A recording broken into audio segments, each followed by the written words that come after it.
Hi folks, as time goes on we continue to keep in touch through various means, through internet, through telephone calls, and things are just starting to relax a little bit.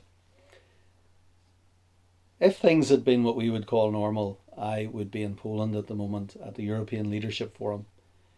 It's a group that was set up to help in the Eastern European churches. This would have been my third year to go. And it's an opportunity for something like 600 leaders to meet together, to pray together, to worship together, to learn together, and to seek God for building up His church in Europe, which is very weak when it comes to the good news of Jesus now. It's very sad to see, and the statistics are disturbing. Because of COVID-19, this isn't happening, of course. I'm here still in the manse, and most of us aren't able to go anywhere. So rather than just cancel it completely, what the European Leadership Forum, or ELF, leaders have done is to say, we're going to go online, and at no cost to anyone. Speakers are online, and we were allowed, you would have heard me announce it, allowed to invite people to come along and to share in what is available. What would have been 600 people this time, because of the cancellation, because of the online, there are something like 4,600 believers taking part in representing 116 different countries. 116. That's a lot of countries in the world. It's a lot of influence from a lot of leaders in their own sphere where they're seeking to serve the Lord. And it's a privilege to be part of that. So over most of this week, I will be attending online lectures, online tutorials, as we learn together. And some of our congregation are as well. It is such a privilege. And it reminded me of something that I see again and again, and I'm sure you're seeing as well. Not only in COVID-19, but including COVID-19, or even in difficult times, we see blessings that we don't expect to see. We see families working together in most cases. We see the blessings of God in our own troubles, with neighbours, with friends and those who care for us. We've celebrated the NHS frontline workers as they have sought to help people they don't even know. And they've reached out. Neighbours caring for one another. Frontline services in all places going the extra mile. Even through the internet, we have new opportunities to reach people, to talk to people we maybe not talked to for a long time. Our church services are reaching people that aren't even in Coleraine, and we're very glad to share the good news of Jesus with them and share Christian fellowship together. There are many blessings in these days of difficulty, but they are days of difficulty. Government is bringing changes to slowly open up things.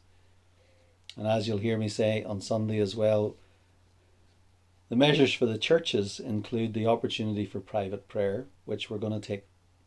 And starting this Tuesday, this church will be open. We've decided, because of social distancing and because of the danger of the COVID-19 virus, that we're going to open twice a week. See how it goes, twice a week from 10 a.m. until noon on Tuesday and from 2 until 5 p.m. on Friday.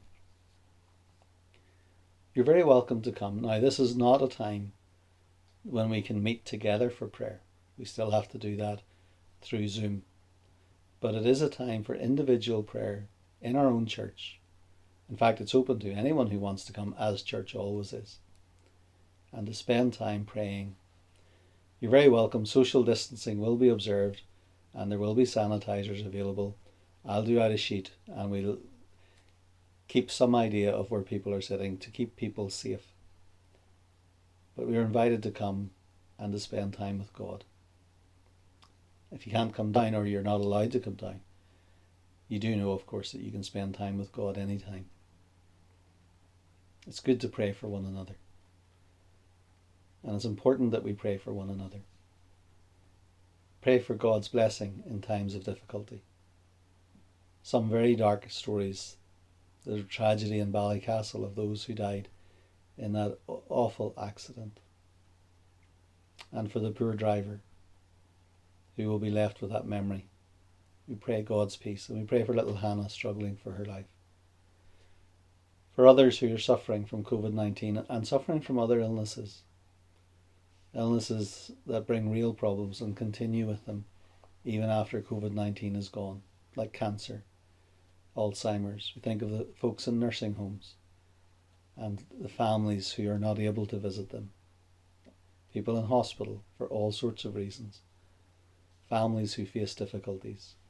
And we know that the Lord will be with them. He has promised to do so. Opportunities to help.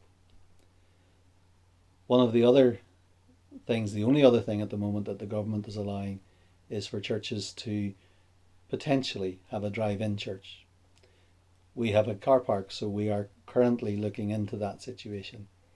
It's looking hopeful, and if we're able to do so, we are going to let you know as soon as we possibly can to get that going. There are a number of practical issues involved.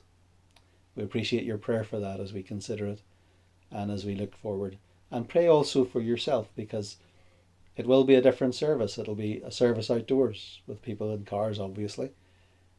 And some of the things I'm thinking about are apart from myself on the platform. If some of you would be willing to give your testimony, some of you would be willing to, whether it's a musical instrument, to lead a song as a soloist, observing all the regulations that are required. We do want to have this as a service of worship, and if the things fall into place, God will open those doors to allow us to do so. And as I say, we'll let you know when it happens. But pray for it and pray for your part in it. Because there are opportunities, even in these uncertain times. Opportunities to do different things, but done for the same reason, that God would be glorified. Nothing is new in that. It reminds me of the story of Paul who speaks of his own illness, or whatever it was. Paul had what we know as a thorn in the flesh, a messenger of Satan, he says, to torment him. And Paul was a great church leader. Paul was someone who served the Lord faithfully. And we're told in 2 Corinthians 12, verse 8, he says, 3 times I pleaded with the Lord to take it away from me. And in all our other prayers, we ought to be continuing to pray that COVID-19 would go. But God gave Paul an answer that made him look at things in a different way, and it's an answer that is so precious to many of us. God said to Paul, my grace is sufficient for you, for my power is made perfect in weakness. God's grace is sufficient. God's power is seen in our weakness. And so in this time of isolation, as it continues, and there is a tiredness that's setting in, let us seek to be refreshed in the Lord. Let us find His grace sufficient for us. If you do need us, please do get in touch and continue to pray that God's will be done on earth as it is in heaven. May God bless you, and hopefully you'll be able to tune in on Sunday as we continue our worship over the internet.